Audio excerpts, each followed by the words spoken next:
మే 29 సిద్ధాంతం యొక్క ప్రాముఖ్యత.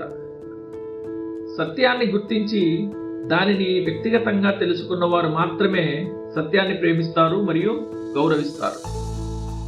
అబద్ధ బోధకులలో దాగి ఉన్న సర్పం వలె సాతాను వచ్చి అసత్యాన్ని సత్యంగా నమ్మించి మనలను మోసగించడానికి ప్రయత్నిస్తాడు.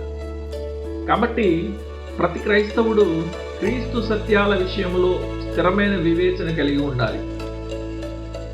బెరయన్లు పౌలు బోధించిన సిద్ధాంతం సరైనదో కాదో అని తమ వివేచనను తృప్తిపరచుకోవడానికి లేఖనాలను అధ్యయనం చేశారు. వారు చెప్పిన సంగతులు అలాగున్నవో లేవో అని ప్రతి దినమును లేఖనములను పరిశోధించక మునుపు పౌలు చెప్పిన దేనిని కూడా నమ్మడానికి నిరాకరించారు. అపోస్తలుల కార్యములు 17-11. వారు ప్రసంగికుని బోధను నేరుగా లిఖిత వాక్యం వద్దకు తీసుకెళ్లి దానితో పోల్చి చూశారు. ఫలితంగా వారిలో అనేకులు విశ్వసించిరి. 12వ వచనం. బెరయనులు అంతకు ముందు ఆధారాలు లేకుండా నమ్మడానికి సాహసించలేదు.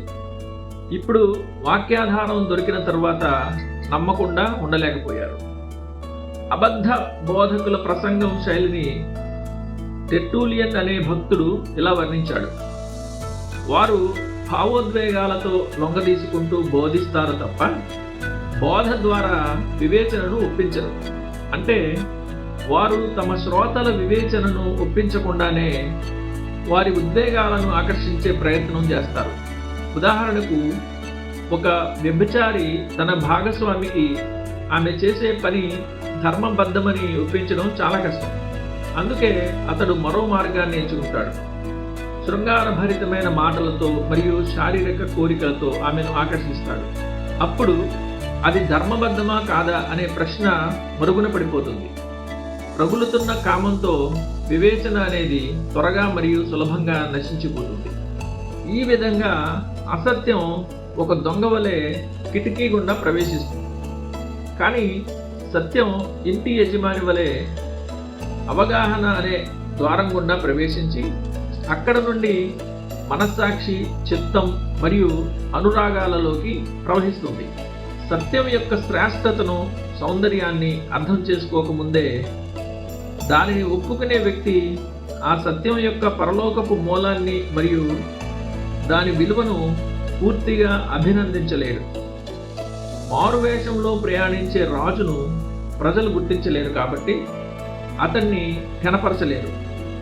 సత్యాన్ని గుర్తించి దానిని వ్యక్తిగతంగా అనుభవించిన వారు మాత్రమే దానిని ప్రేమిస్తారు మరియు గొప్పగా ఎంచుతారు. సత్యాన్ని తెలుసుకోవాలనే ఆశ మనకు లేకపోతే దానిని మనం అప్పటికే తిరస్కరించినట్లే. తన వద్ద ఉన్నది ఏమిటో తెలియని వ్యక్తిని మోసగించి సత్యాన్ని అపహరించడం అపవాదికి చాలా సులభం. అజ్ఞాని దృష్టిలో సత్యము అసత్యము ఒకేలా ఉంటాయి కాబట్టి అతడు ప్రతి దానిని సత్యమనే పిలుస్తాడు.